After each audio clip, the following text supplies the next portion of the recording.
So, what does Jeremy Corbell think about what was disclosed and what we need to know? And the director of his film is with him also, Michael Lazofsky. It's good to have you both. Mike, nice to meet you. Jay, always a pleasure. So, the Grusch thing, Jeremy, was a really wild moment for me because he was surrounded by members of Congress. And what was weird was a member of Congress is like, look, it's not about little green men. It's about... And then Grusch gets up and says, no, it's about little green men.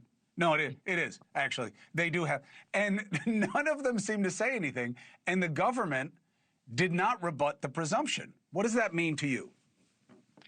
Yeah, I saw that that shocked you. In fact, my mom saw that that shocked you and sent me your video saying, but you've told him a number of times. You know, the issue that I thought you really brought up that was interesting is no denials, zero denials. So you have somebody like David Grusch coming up and saying that, zero denials.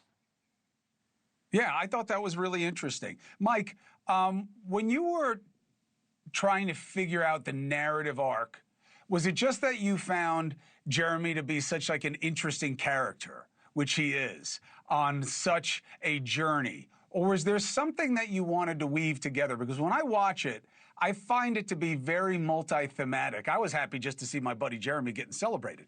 But it seems like you have a few different stories you want to tell. Yeah, I mean, I'm also the producer on Weaponized, so that was really my into this subject. But for me, I saw that, you know, on Weaponized, we release footage. We have whistleblowers that come on that have testified to Congress. And I saw that people were really only seeing the tip of the iceberg. There's a lot more that Jeremy and George go through on a daily basis, interactions with intel agencies, the threats, the toll that it takes on themselves and their families for whistleblowers and journalists alike that are trying to report on this subject. So that was a story that I was trying to tell with Sleeping Dog.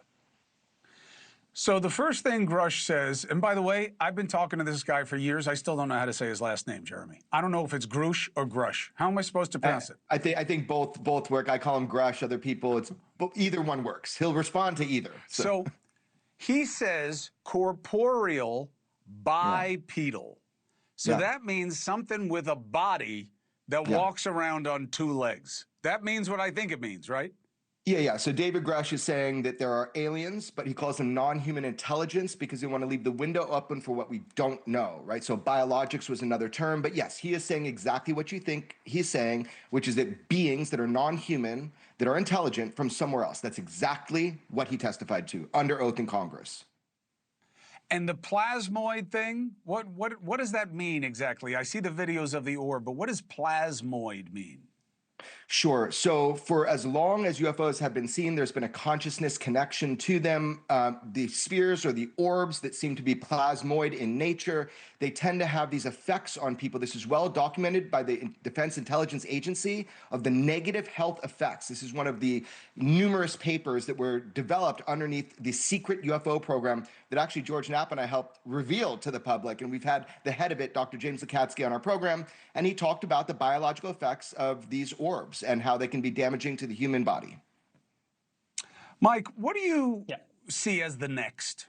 What do you think the next is in this? Well, you know, being a fly on the wall with a lot of the whistleblowers and what Jeremy and George go through on a day-to-day basis, you know, I have to say, although I appreciated your monologue, I really think the administration is giving us breadcrumbs. It's just my opinion. There's a lot more that's out there, right? We have whistleblowers that have been threatened, that have testified to Congress about bodies, about craft and hangars. I mean, there's so much that the administration isn't being transparent about. So it's either that or, you know, the president should just come out and say, like, he is being blocked and unable to release this stuff to the public. So I actually do not think the administration is being transparent about this. Brother, let me introduce you to my world, okay? One, I'm starving, okay? I'll take crumbs because I am starving for transparency, okay? And when I first started talking to Jeremy, you would have thought the high priests in the media thought that I was interviewing someone who says they're Jesus. Like, that's where we started with UAP transparency and making it a mainstream news story, which it now is. Everybody covers it now. The amount of progress that has been made on this subject eclipses any other one that we take in terms of the organic growth of legitimacy of the subject. I mean, Jeremy, I think it's a pretty fair assessment. I know Mike's right. There's still so much we don't know. There's still way more that we don't know than we do know, and that they know and won't tell us. 100%, I agree. But from where we started, yeah, but don't get complacent. This fight's been going on a long time before mainstream media has picked this up. This is a time of opportunity. I just watched Disclosure Day, the film, and if you watch that, it's funny. Like, art imitates life for sure. I mean, they did call me a number of times, so art does imitate life. But also life could imitate art. And what we see is the acclimation of the human population to these bigger concepts, that we're not alone. And in the movie, as you see Disclosure Day itself, without ruining it for people, it's very similar to what's been going on. So I feel like if we keep pushing, because I know for a fact that we have evidence of reverse engineering, we have evidence of bodies, biologics.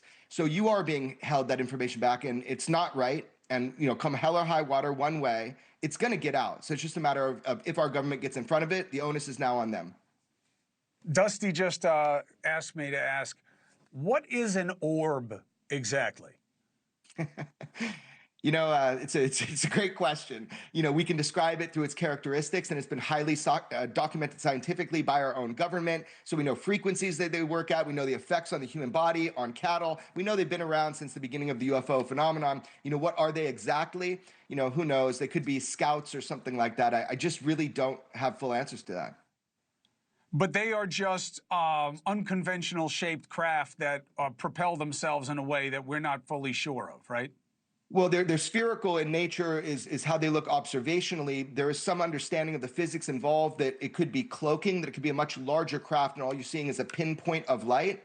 So I really don't know. You're going to have to ask an egg-headed physicist about that. So basically, what we're just dealing with is the most basic kind of the identification, which is the shape. An orb is a globe or a sphere, and that's what we see. At least that's what it lets us see of it.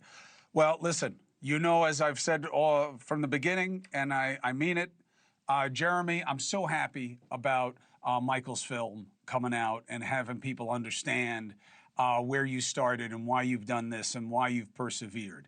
And Lazovsky, I got to tell you, you got a great subject and you got a great story to tell, and you got a lot of chapters left, and I'm here for it. So, Jeremy, great to be with you. A lot more disclosure to come, I hope, because we need it. Michael, congratulations on the film, and I'll talk to you both whenever you want. Thank you. Jay, take care. Thank you. Thank you for watching. Subscribe below and download our NewsNation app right now on your phone, and you will get fact-based, unbiased news for all Americans.